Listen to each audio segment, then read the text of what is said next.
October 25th, 2021, I set off on the greatest journey of my entire life.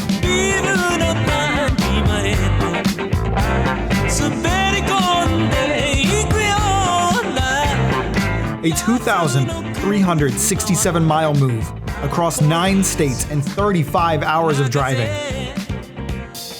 For the past 5 years, I have been saving and planning for this move, working towards something I have wanted for as long as I can remember, taking a risk many people aren't willing to take, leaving behind everything I've known for most of my entire life for no other reason than because I wanted to.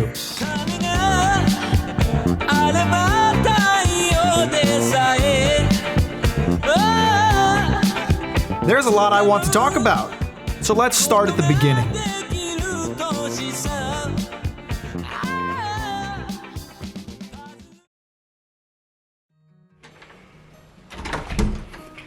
Well, here we are, everybody. Today is October 25th, around 7 in the morning. Today is the big day of the move. We're headed to Oregon today, which of course means it has been raining non-stop since yesterday. I mean, it is just pouring out here. Let me start with answering the biggest questions. Where am I moving? Why am I moving? Why did I film everything? And when's the next Berserk video? I am moving from the Detroit metro area of Michigan, where I have lived since I was 10 years old. I am headed all the way across the country to the Willamette Valley in Oregon. If you're wondering why I picked Oregon in particular, it really isn't about Oregon. It's about escaping Michigan. I've hated living there pretty much the entire time I've been there. It's cold and flat. Winter lasts for 6 months and there's nothing to see. I picked Oregon because of its milder winters and because it's practically known for its incredible sights. As soon as I decided to move, I also decided I wanted to make a video about the journey because this is a massive change in my life and I want to remember it. It is slightly unlike my usual content as I'm not deeply analyzing anything, rather sharing something important to me, but I hope you'll enjoy it nonetheless. I left my empty apartment behind along with all of my friends and everything I'm familiar with on October 25th. A road trip like this would be extremely difficult all by myself, so luckily, my younger brother Holden was kind enough to come with. We actually departed on his birthday, funnily enough. We also had my sweet cat Luna along for the ride, as there was no way in hell I was leaving her behind. She's basically my child. I split the trip into 4 days of driving with hotel stays in between. Day 1 saw us driving across Michigan, Indiana, Illinois, Iowa, and finally landing in Omaha, Nebraska. A total of almost 11 hours of driving across 700 miles, or just over 1,100 kilometers for our more worldly viewers. We got a bit of a late start in the morning because we needed to drive a ways out of town to drop off my brother's car. He decided to get some work done on it while he didn't need it, so we didn't really start driving in earnest until about 9 a.m. I felt weird leaving my apartment knowing I'll never go back into it again. Obviously this isn't the first time I've moved, but it is the first time I've moved so far. In my entire adult life, I've never moved farther than 5 minutes away from my previous address. So despite this move being planned and arranged for weeks, it still felt incredibly sudden to just be leaving my home behind. Of course, the fact that I had already moved all of my stuff out helped ease that feeling. In fact, despite how badly I have wanted to make this kind of move, the entire thing felt stressful and scary at the time. I'm transferring to another location through the company I work for, so I just applied to a position in Oregon. To be honest, I didn't expect to get the position, so when they offered me the job, I felt a mixture of intense excitement and anxiety. For every thought I had about how excited I was to finally be doing this, there was another about how on earth I was even going to pull it off. There were a lot of times I questioned whether I was making the right choice, and thought about calling the whole thing off. Every time I had a thought like this though, I was able to calm myself down by reminding myself that if I didn't do it now, I never would, and I would always regret it. The road ironically reflected those anxious feelings throughout a good chunk of the day as it downpoured for most of the first day. I felt really nervous about driving on the highway. I lived really close to where I worked, no more than a 10-minute drive away, which means I wasn't exactly used to driving on the highway, much less in torrential downpour. My vision was obscured a lot by the cars in front of me kicking up mist, and at such speeds, a slight mistake could send my car sliding over the soaked road. Although the road itself was not my only concern. This is my car. She's a 1999 Toyota Avalon. A bit long in the tooth and a little worse for wear. You know, we've got these things on the side here, give it a little look, but on the other side, on the driver's side, they've just fallen off completely, so that looks great. Got some rusting going on down here. You know, I don't take the best care of my car, to be honest with you, in terms of its cleanliness. You know, she is a bit dirty. In fact, I don't remember the last time I got a car wash, and the inside of my car is one of the most embarrassing things in terms of cleanliness in my entire life. Considering I pride myself on how clean I am in other areas of life, the fact that it's so gross in here is a bit embarrassing. But I figure I'm relying on this poor son of a bitch to get me 2,400 miles across the country. And she's been a very reliable car the entire time I've had her. So I figure I ought to give her a little specialty treatment, get her a little wash and clean up before we leave. That's right. I decided to drive a 22-year-old car across the country. It isn't as crazy of an idea as it sounds on paper, though. I've been driving this car for the past 5 years, and I have never had a major problem with it. It's never broken down, never had any weird issues, never had a crazy expensive repair. Despite its age, it only has about 155,000 miles on it. So while I did harbor some reservations about relying on it for such a distance, I felt confident it could make the trip. Did I have any issues on the road? Well, I think I'll hold that in suspense for now. Before I left, I decided to give my car a proper washdown inside and out as a sort of good luck charm that it would make the journey. I don't know how immediately visible the cleaning will be on the footage, but it's much shinier than usual. Noticeably so for me, at least. All those dirt spots are all gone. Just cleaner inside and out. And hopefully, you know, I'm not a big spiritual person or a believer of cosmic juju or whatever you want to call it, but hopefully this, spa treatment my car received will allow it to, feel good about traveling cross country. Honestly, I don't have much to say about today. Despite being one of our longer days of driving, it was all in the Midwest, which is to say we drove on the highway all day and the terrain didn't change much. Being that I've lived here most of my life, everything felt very familiar, even as we got into Iowa, a state I'd never been in. The rain eventually let up as we passed Chicago, and the rest of the day was pretty easy driving. For some reason, the highways in Illinois were absolutely filled to the brim with highway patrol. I mean, everywhere a cop car could be, there would be 1 or even 2 or 3 waiting there. The most we saw in one spot was 4, all just sitting in a row watching traffic. My brother Holden was driving at the time, and at one point a cop car pulled out and started driving up to us very quickly. Holden merged into the next lane to get out of the way because it was clear they weren't pulling us over, but then the strangest thing happened. The car pulled up next to us and slowed down to match our speed. Then they just sat there next to us and stared into the car. They gave no indication as to what they wanted. Holden tried waving at them and they gave no reaction. They just kept staring. I had been filming out the window at the time, so I put away my camera in case for some reason what I was doing was bothering them. There wasn't much I could do about the GoPro I had suction cupped to the window though. Eventually they sped off, and as they went, they seemed to look into every car ahead of us as well. I have no idea what they were looking for, but they didn't find it with us. I'm sure you're wondering how Luna was handling all the driving. Cats aren't known for their love of car rides, and Luna is no exception. Before this trip, I had never had her in the car for more than 20 minutes, and she would always meow the entire time. So I was a bit concerned about how she would handle this whole trip. I even bought her some anxiety treats to help her calm down if need be. But to my surprise, she handled the whole thing very well. I bought her a harness and a leash, which I connected to a handle in the back seat.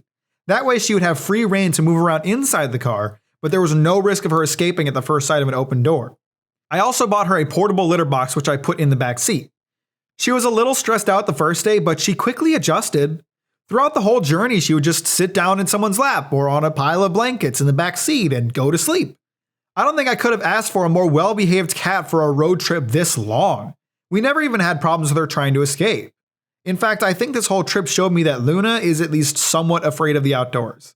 I don't know why, but she's never been the kind of cat who tries to escape. I've tried to get her leash trained so I could take her on walks before, but she always seemed to hate it. When there's an open door nearby, she will always stare outside, but she never tries to get out. That held true in the car. She seemed content to just stay there where things were nice and familiar. Things began to get very spaced out in Iowa. Towns would be 10 or 15 miles apart with nothing in between. Later in the evening, we had to drive 4 miles off the highway to get food. I didn't know it at the time, but this was foreshadowing what was still to come. Speaking of food, though, we made it a point to try any fast food establishments we didn't have in Michigan as we drove out west. On day 1, we had Hardee's for dinner. I had an Angus burger and I really enjoyed it. The only complaint I had was that the fries were overly salted, but that may have just been the one batch. Other than that, I loved it. Finally, as the day came to a close, we drove into Omaha, Nebraska. It was pretty late by the time we got there thanks to our late start. We only stayed up half an hour or so once we got to the hotel before turning in to get ready for the next day.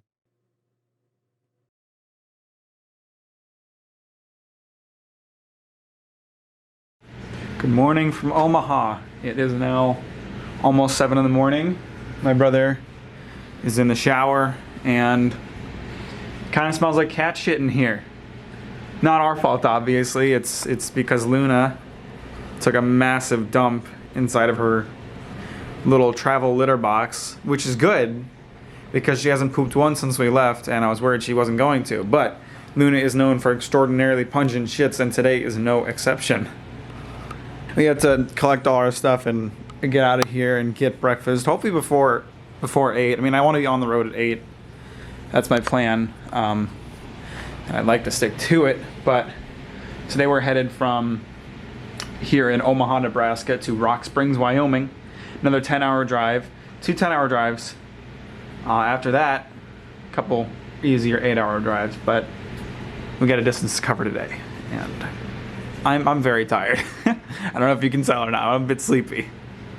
You ready to ship out, Miss Monkey? Ready for another 10 hours of driving where you're going to be super good and not be a pain in the ass at all? I sure hope so. I trust her. She was good yesterday, right? Yeah, most of the time. She even avoided pooping until we got to the hotel. Very true. Well, here we go.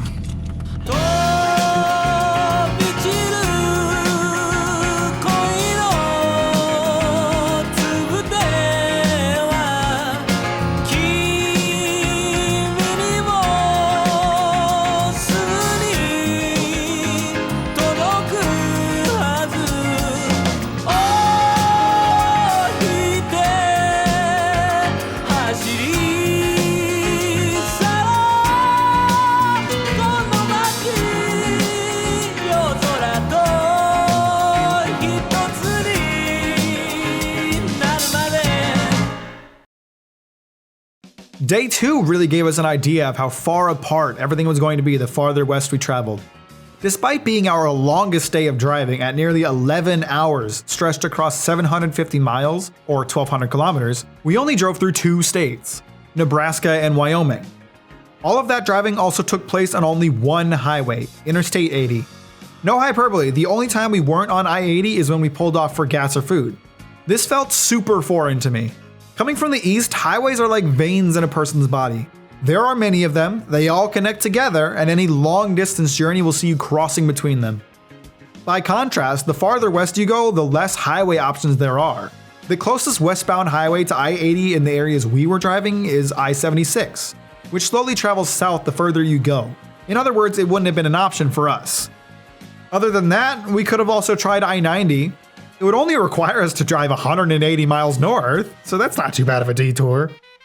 We hit the road right at 8 a.m. as planned.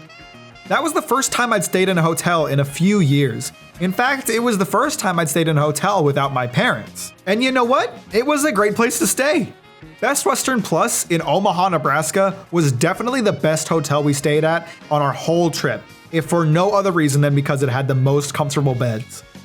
It was a good thing we were able to get a parking spot pretty close to the entrance because it was very cold in the morning. It was around 30 degrees and it was very windy, which only compounded on the problem. Wind would end up being a bit of a theme throughout the day. Before this trip, I knew 2 things about Wyoming. It's windy and nobody lives there. Both ended up being true. I don't have a lot to reflect on the first half of the day. Nebraska was just non-stop flatland, and as we were on the same road the whole time, I don't have much to report in the way of interesting driving situations. I actually took a nap in the back seat for a couple hours while my brother drove, and when I woke up, it didn't feel like we'd gone anywhere. Things quickly changed once we got into Wyoming. This is the point where I feel like we truly left the Midwest, and it was immediately visible as the terrain became more rocky and mountainous, practically the instant we crossed the border. So much so that we took our first sightseeing pit stop at the Summit Rest Area. There we were confronted by a giant bronze bust of Abraham Lincoln overlooking the highway. Thanks to how high up on the pedestal it was, it felt much smaller in person, but this bust is 12 feet tall on a 30-foot pedestal. The statue was sculpted by Robert Russin, I don't know how to pronounce it, and was split into 30 pieces that would be bolted together once they reached their resting location. This is very similar to the method used to construct the Statue of Liberty. Robert Russin was very proud of this statue, and upon his death in 2007, he wished to be buried alongside it as it was his favorite sculpture. His son was able to fulfill that wish with permission from the state of Wyoming, so that's pretty nice to hear. Wyoming was very mountainous at first, and as we drove, I suspect we were going uphill onto a sort of state-sized plateau, as eventually the land leveled out into stretches of plains. This is where the windy part of Wyoming began to become evident as the temperature dropped and the wind speeds picked up.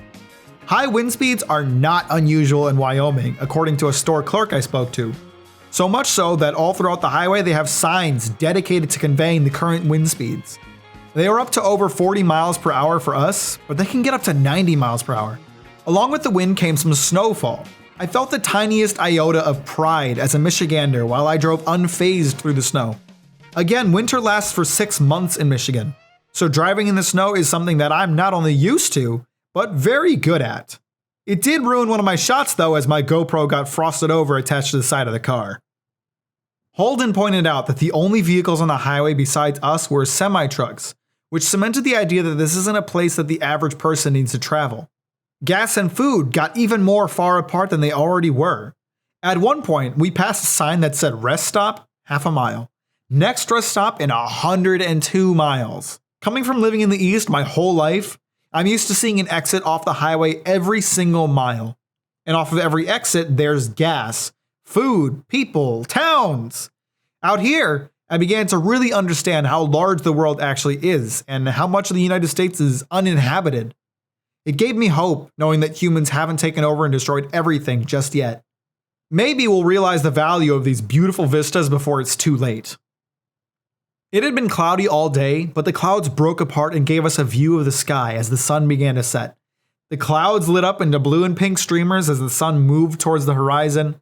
I pulled off the road to move the GoPro, and as we sat there in the middle of the great American West, I remarked to my brother that this was the closest I'd ever felt to being in an episode of Breaking Bad. I feel like this is when it hit me that this was a completely foreign sight to me. I had never been to this part of the country before. Certainly I've seen photos or videos, but it's not the same as being there yourself. I had truly crossed into the West and was met with completely new sights. My only means to relate to my surroundings was to compare it to the media I've consumed. I wondered how it must have felt to be a pioneer traveling the Oregon Trail and seeing a site like this for the very first time. Imagine spending your entire life living in the same place, seeing the same sights, then to pick up and travel way out west and be greeted by something completely unknown. Those early settlers had a very hard time on their journey, but I like to think this offered some form of comfort to them. The Oregon Trail is actually a great allegory for my own travels, because even though it starts somewhere different, they both end in the Willamette Valley. For anyone unfamiliar, the Oregon Trail refers to the path the very first Western settlers took en masse throughout the mid-1800s. Before there were railroads, towns, or infrastructure of any kind, people packed their families into a wagon and traveled to the West Coast, searching for riches in the form of gold to be found and unclaimed land to be farmed. It was an incredibly dangerous undertaking that claims many lives, but it also stands as a testament to the human spirit. In the face of such risk, people still persevered and eventually built highways like the one I'm driving on now that stretch across thousands of miles. I felt a connection to those early pioneers because although I'm not risking my life and I'm not moving there seeking some potential fortune. I am moving for the sake of finding something more for my life, and it is the riskiest change I've ever undergone. Look at this fucking idiot. Huh? Putting my AirPods. What's up? How you feeling? Good. It's a long drive today, but it was fun. Saw a lot of cool stuff. Saw a lot of cool stuff. Yeah. We are now in Rock Springs, Wyoming. It's about 7:30. I'm very tired, but we got here earlier than we did at the last hotel, so we have a little time to chill out before going straight to bed. Luna was a champion again. Just very, very easy car cat. Would never have expected it. And now we just got to get her to take another hot dump somewhere. Preferably not on or underneath the bed, but I'll take what I can get, to be honest with you. You know, we made it. We saw a lot of stuff I've never seen before. Started to see some plateaus on our way out here. A lot of like tan grass. It was very cloudy the whole time, but then as the sunset was coming up, it kind of separated and showed us the sun, which was great. It was wonderful. And now I'm going to dump footage, play some Dark Souls, and go to sleep. So I'll see you tomorrow.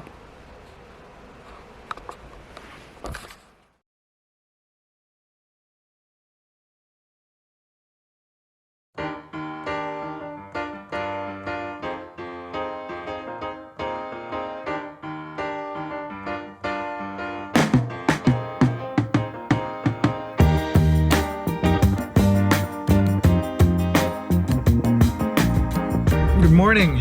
It is now 8 in the morning on, what they said, 27th. Yeah. We got 500 miles today from Rock Springs, Wyoming to Caldwell, Idaho. About 7-8 hours of driving, and it is cold as fuck. I am shivering. I might be shaking the camera a little bit. I feel bad for Luna back there. She's probably a bit cold, but we'll get the heat going before long. But yeah, it's gonna be a nice smooth day of driving. We got the two like big driving days out of the way. Both 10-hour days are out of the way. So we got 20 hours down, 15 hours to go between the next 2 days. So it should be pretty good. There's a real progression of things getting more and more interesting with each passing day of this road trip. Day 1, we were met with a lot of familiar sights. Day 2, we started to see some mountains and some western terrain. But day 3 is where things got really interesting. Originally, when I planned this trip, I wanted to split the driving into 3 12-hour days. But I ended up adding a 4th day once I managed to get an apartment that I could move into right away. I wanted to make sure I would have ample time to arrive on move-in day, and thus a 4th day was born. This resulted in our 2 later days being much lighter on driving at less than 8 hours each. And in retrospect, I'm very glad it went this way, because 3 12-hour days would be really harsh. Just looking at how late we got in those first 2 nights, I'm relieved we had a little more breathing room. That would come in handy today, as there was a lot we wanted to stop and see. Day 3 saw us driving through Wyoming, Utah, and Idaho. After driving on I-80 for nearly 1,000 miles, or 1,600 kilometers, it was finally time to exit. Actually, it was time to exit the main highway entirely. Our route took us on to US 30, which is still technically a highway, but not in the more modern sense. We are currently somewhere in the middle of Wyoming. I got off of Highway 80 about an hour and a half ago, and I haven't seen a gas station or like a McDonald's ever since. We've just been driving kind of on this, I don't know if I would describe it as a back road, but definitely not main road for a long time, weaving through mountains and stuff. And so we pulled over to the side of the road to switch the GoPro battery, put in a new spot. He went pee, but like, really, we've been driving for like, I don't know, close to 100 miles without seeing like anything resembling like a proper town. Like, we've passed by little settlements and like little houses and stuff, but nothing really, not really much of anything. Nothing. There's nothing out here. Hills. It's really pretty. Seen a lot of cool shit, but there's nothing out here. This was more or less what I imagined and what I was hoping for when it came to this road trip.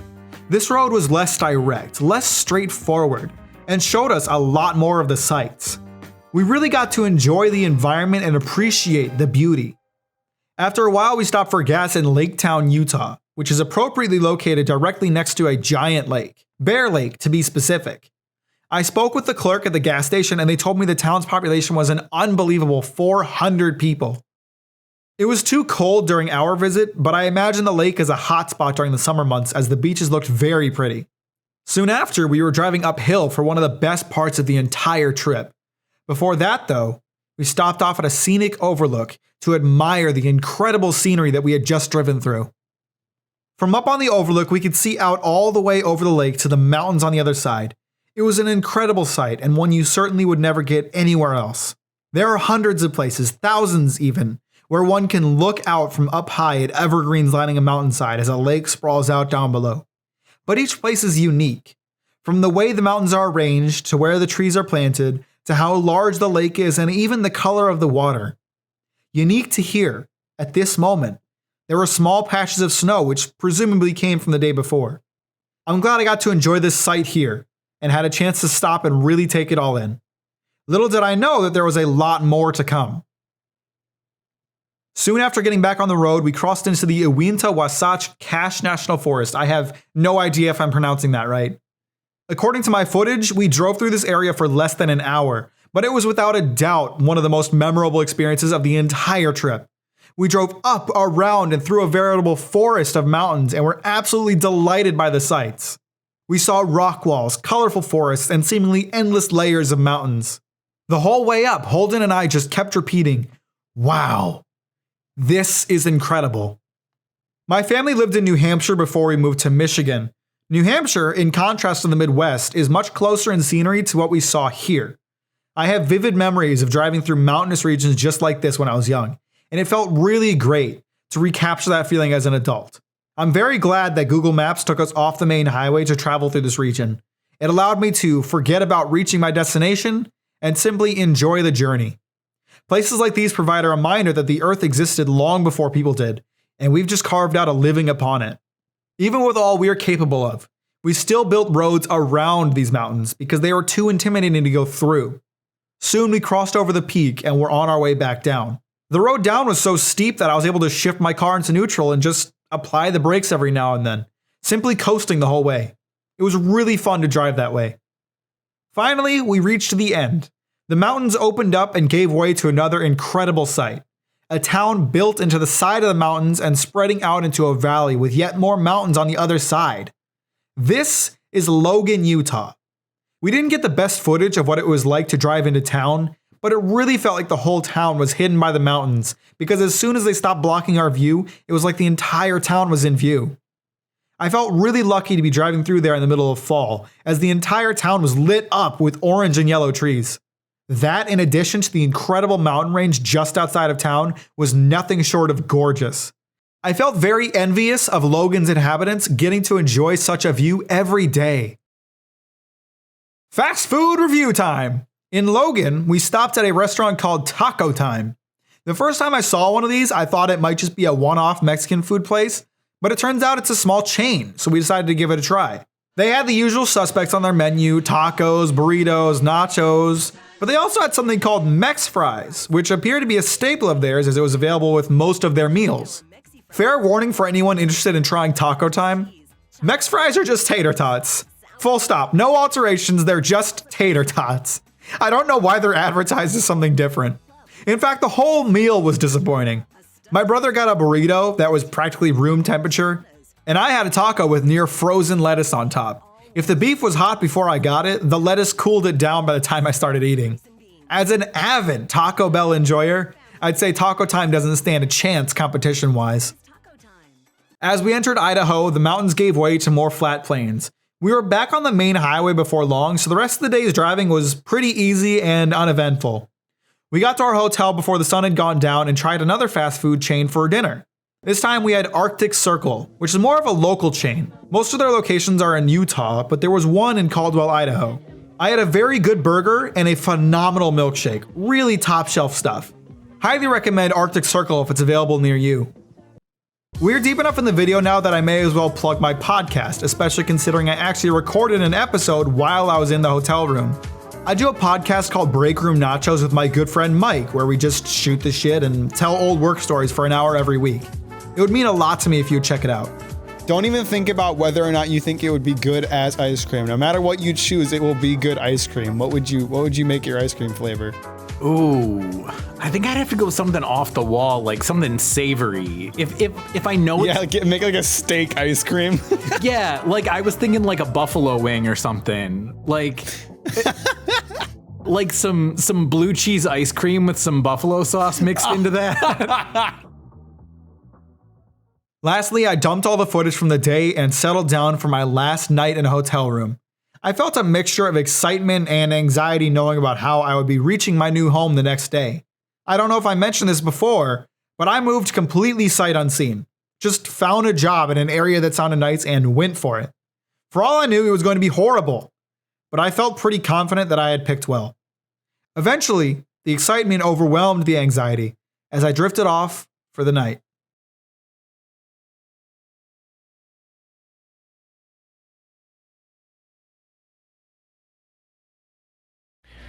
Good morning, everybody. Today is now October 28th, about 6 in the morning. My brother's in the shower right now, and today is our last day of travel. We got a little over 500 miles, like 8 hours of driving till we get into Oregon and we get to my new apartment. And I'm very excited about that. Hotels are nice once in a while, but after 3 nights of staying in hotels, you start to wear on it. It's hard to get like a good night's rest in a different bed every night. I'm also really looking forward to using my own soap again. These hotel bar soaps really dry my skin out, and that sounds very like first world problem-y, like, oh, your skin is dry, oh my god. But you know, it's just one of those things that for me really bugs me. My face feels so dried out and I'm tired of it, so I'm looking forward to showering with my own normal soap. Obviously, most of my stuff won't be there right away, but it'll still be nice to know that we made it. It'll still be nice to know that I'm in like my place and that I actually executed this move, whatever. So we just gotta make it through this one more day, and then we're there. And it's unbelievable that we actually did this. It's unbelievable that we actually made this whole journey and survived and did the whole thing. And I guess I'm speaking a bit too soon. We still have an entire day's worth of driving left, but you know, with how smooth the last 3 days have gone, I'm really just hoping it'll continue to be smooth, and maybe this is an extension of that hope. But you know, Luna's been so good about the whole thing. I think she'll be good today too. We're gonna get moving here in about an hour, and this is the last day. We're doing it.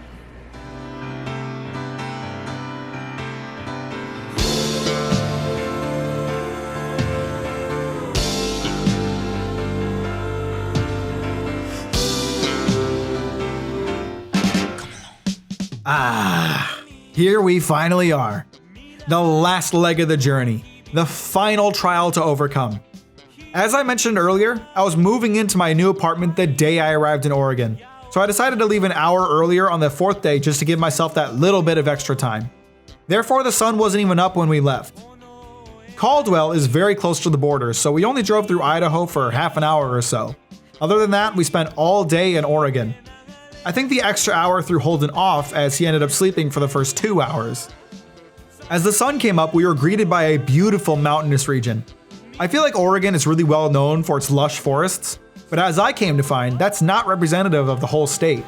About 2/3 of the land is actually stretches of dry, arid land, marked by brown and yellow foliage. I don't have good footage of us crossing into the flatter part of the state because some kind of bug decided to join us on the journey, which ruined the rest of the footage from that angle. We stopped to get gas once the sun came up, and I was faced with a little bit of culture shock. I opened my door and a gas station employee was standing there staring at me. I said hello and he asked what kind of gas I wanted, then started opening my gas tank. A bit confused, I said I needed regular gas and told him I would take care of it. He gave me a smile, clearly recognizing that I'm not from around these parts, and explained that in Oregon, you don't pump your own gas. You let the gas station attendant do it. I'm writing this video about a month after this whole move, and that's something I'm still not very used to. It is nice not having to get out of my car to fill up my gas, I suppose. I wasn't sure if I was supposed to give him a tip or not, so I gave him a tip just in case. I've since learned that you don't have to, but they are very appreciative if you do. After a couple more hours, we reached Bend, Oregon, the first large population we came across since Caldwell. This is definitely where the color green started to take over again. Bend is a very pretty and affluent town, and somewhere I almost ended up moving. Unfortunately, I found the rent prices to be a bit much for me. Just outside of Bend, we entered one of the most beautiful areas of the entire trip, and a kind of last hurrah before reaching our final destination. This is the Willamette National Forest, an incredible 1.6 million acre lush forest, and tied with the Cache National Forest for my favorite part of the entire trip. It was about 3 hours of driving through mountains covered by incredibly dense forests. I'm absolutely devastated to say I didn't get the best footage of this area. A truck in front of us kicked a bunch of muddy water up onto my camera and ruined the footage. I'd wanted to drive out there and capture new footage for the sake of this video, but I haven't found the time to do so as it's a very long drive.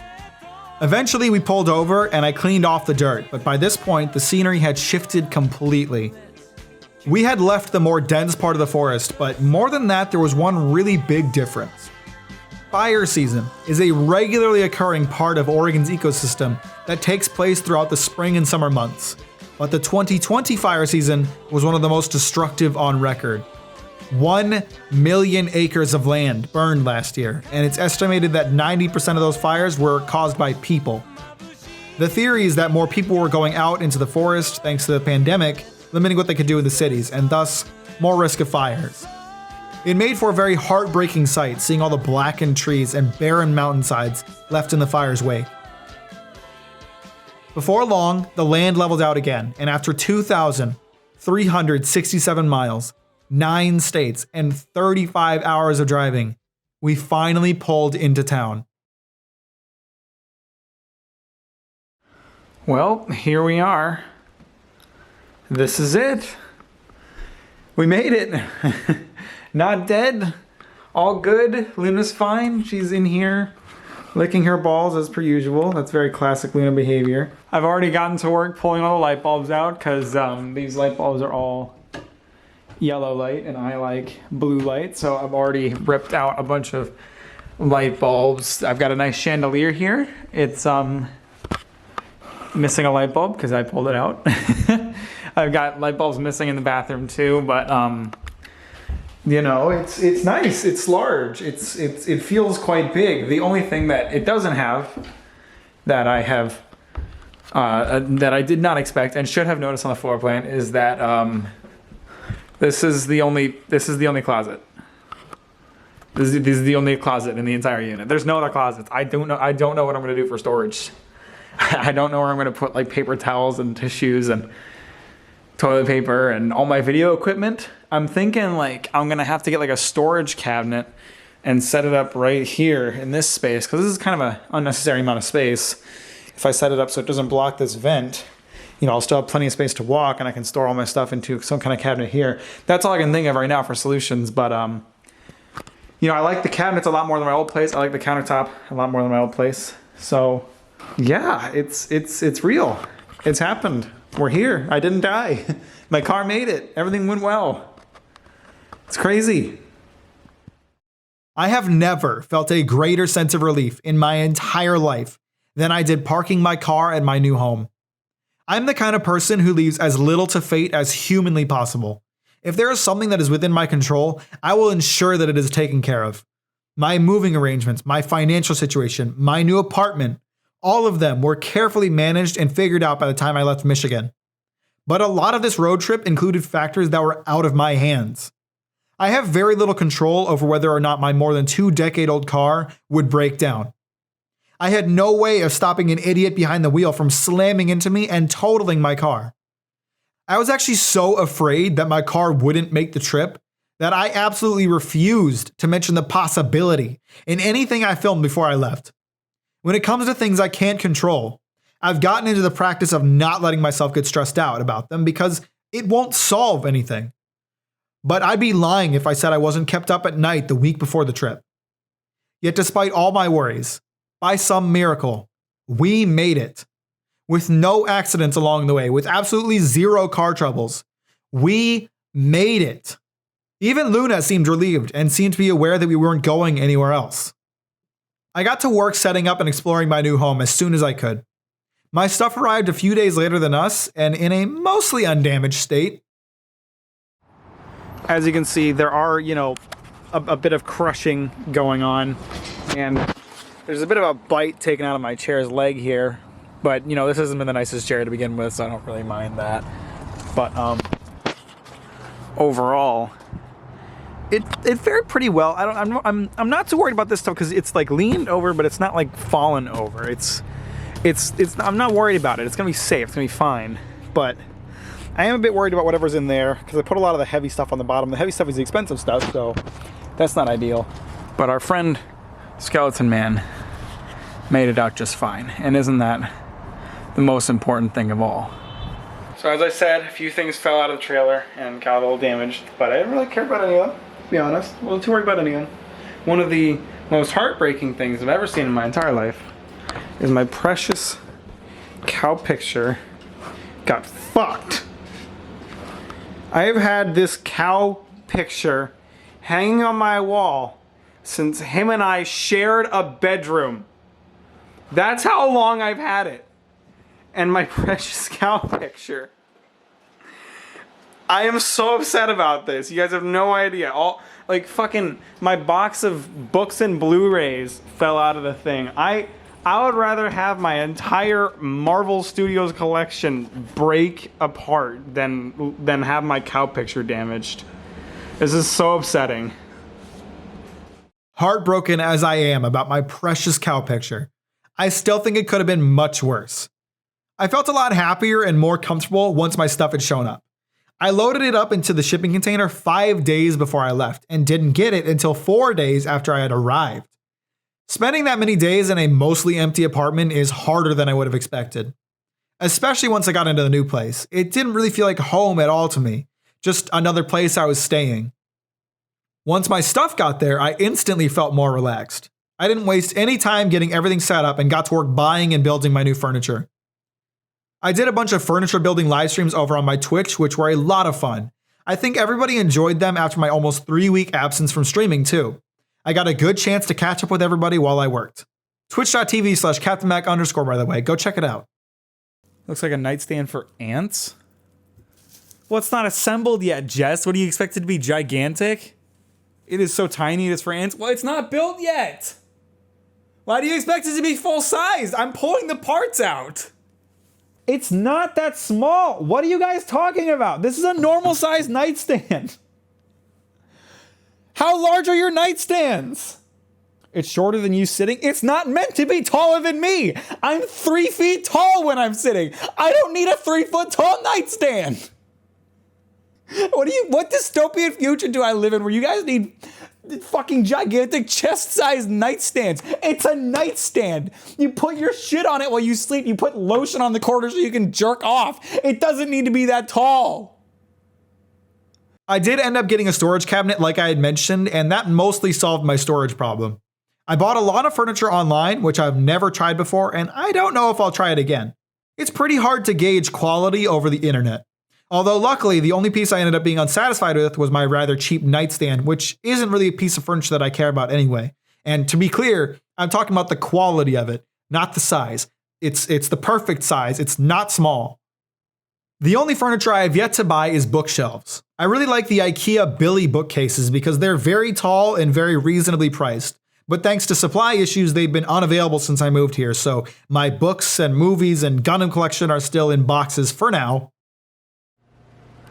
So as you can see, like I said, this stuff's all still just sitting here in boxes. But other than that, the whole place is pretty much set up and unpacked and everything.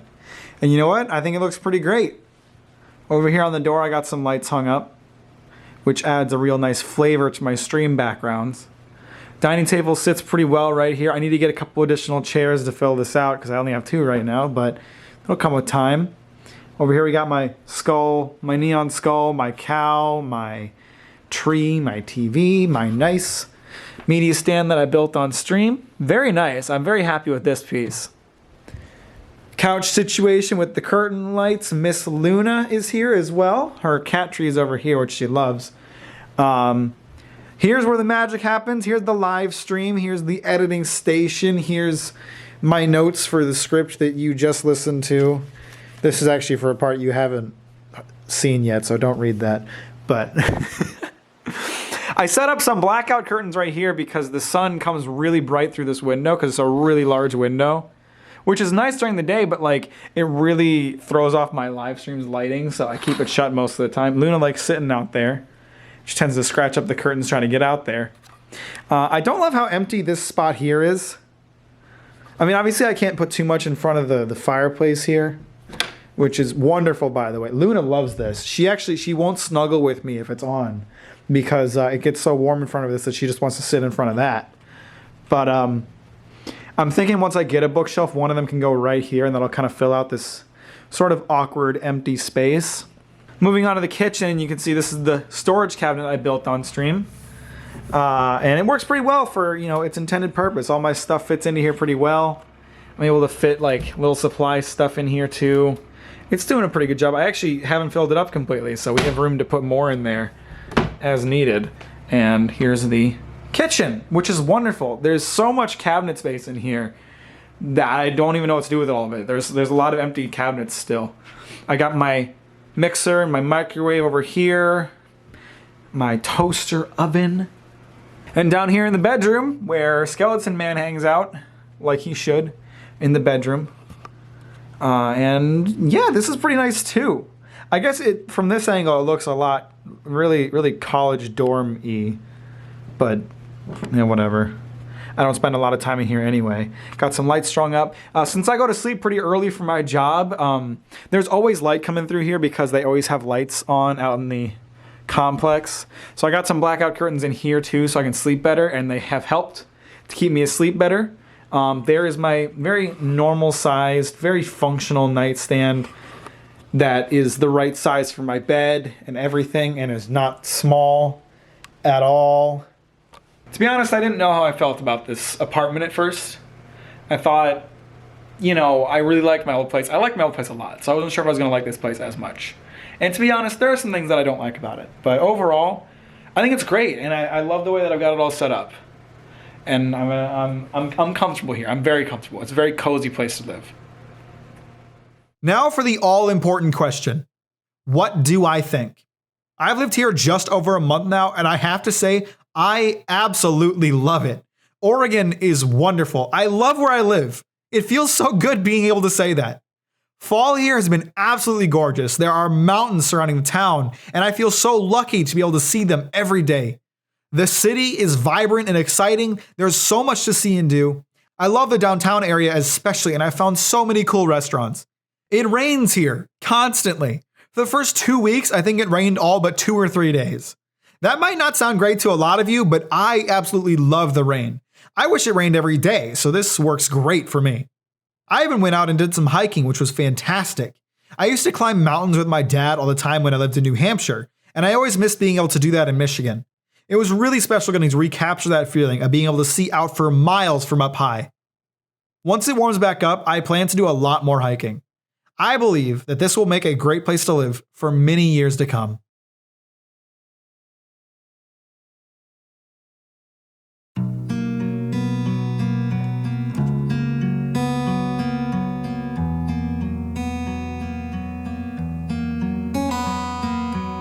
I've been working towards this move for a very long time. It's something I wanted so bad that I made a lot of life decisions with it in mind. I didn't spend money unnecessarily. I made career changes. I even avoided dating for a long time because I didn't want to get tied down. Yet the more possible it became, the more excuses I found myself making to avoid doing it. It was and still is a huge risk to take and a massive, life-altering change. No matter how badly I wanted it, that was still scary. I mentioned that when I applied for my job, I wasn't expecting to get it. So when I got the offer, my stomach dropped. I felt a wave of dread wash over me. I questioned whether I was making the right choice over and over and considered calling it off entirely multiple times. But deep down, I knew that I would regret it forever if I didn't do it now. There were no second chances in my mind. If I gave up now, how would I ever summon the courage to try again? Change is scary. It's much easier to stay comfortable in what you have. But for me, and for a lot of other people, that just isn't enough. This is without a doubt the largest and scariest change I've ever undertaken. Yet in retrospect, I was never more ready for it. I have zero regrets about the choices I've made, not just now, but over the past few years leading up to this point. And I feel incredible knowing that. This is my message to anyone else stuck, afraid to make that change they've wanted. Do it. You'll never have a chance as good as right now. If it's something you want and something you've worked towards, it's worth doing. I promise you that. Don't be afraid of regretting change. Be afraid that you will regret not changing when you had the chance. I feel like I've grown exponentially as a person thanks to this experience, and I wouldn't trade that for the world. I feel so much excitement knowing how much there is in my future thanks to this, the greatest journey of my entire life.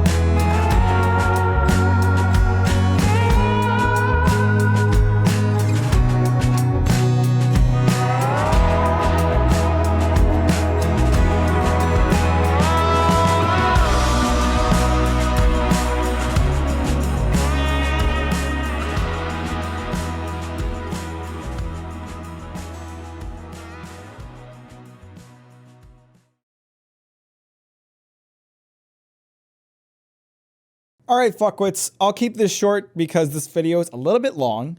First of all, I want to say thank you so much for watching this video. I put a lot of work into it. And if you actually watched this deep into it, that's so awesome. I super appreciate it. Before I get into anything else, I have to give some special thanks to my brother Holden, who joined me on this whole road trip and was a massive help throughout the whole thing. We wouldn't have a lot of the footage that was in this video if he wasn't with me, because I would have been too focused on driving. You know, when he was driving, I was able to film, and he did a lot of the filming for me, which ended up being a real boon, because this video would have been a lot less interesting without a lot of the shots that he took. So thank you, Holden, for that. I don't want to get too personal in this video, but my brother and I have never been too super close. And to be honest, I've never done a lot for him. So for him to take so much time out of his life to help me with this move and to help me basically creating this video was really something that he did not have to do. So thank you so much for that. I really do appreciate it. And I hope you know that. And to all of you watching, thank you so very much for the support, just in general. It's like my last video, my Berserk video, has just recently gone over 130,000 views. That is insane. That is absurd. One of my videos getting more than 100,000 views. That's crazy. That's insane. And you guys are so nice. You guys are too nice. I get so many comments on that video and on my other videos saying, man, this channel's so underrated. Man, can't wait to see you blow up. Oh, I thought you had 1 million subscribers. I thought you deserved 500,000 subscribers. And, you know, as much as I appreciate comments like that, like, here's the thing. Here's the thing for you guys who are newer. You might not know this. At the beginning of this year, I had 184 subscribers. 184. So I'm now sitting at more than 20 times that amount. And that's insane. That's absolutely insane. This has been the best year of my entire life. Not only because I got to move to Oregon, which is something that I've wanted for so long, but also because my videos that I have put so much work into for the past almost 5 years got so much love and got so much appreciation. So as much as I appreciate comments like those, you guys got to know I couldn't possibly ask for more from you. You're insane. And I love all of you so much. Now, in terms of why I haven't been uploading while my channel has been popping off more than it ever has, I was also very happy with that Berserk video, the same way that many of you were. So much so that I think I got in my own head about how I would ever top it or match it.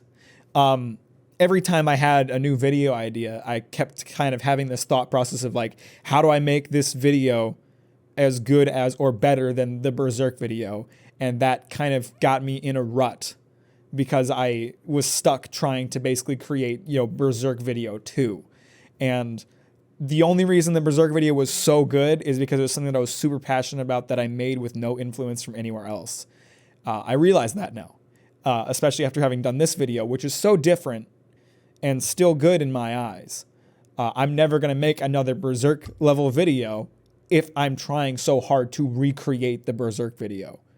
And I feel very revived by this video, by having worked on this one. And I have a couple of the other ideas that I plan to jump into right after I upload this one. So I apologize for how long it's been since the video came out. I really do. But I've got a couple ideas that I feel really excited about that I can't wait to share with you guys. So we're not going to let another 5 months go by without an upload. I promise. I'll get one out before long. But, more than anything, I'm never going to upload a video if I don't feel good about it. I was never going to force myself to push out a video just because there was a bunch of traction on my channel. I was never going to do that. But I still could have uploaded sooner than I did. So I'm sorry for that, and there won't be such a long wait this next time. And with that being said, thank you again for watching this video. I deeply appreciate you so much more than you could possibly know. Thank you for watching, and I hope I'll see you next time on the next video. Have a great day.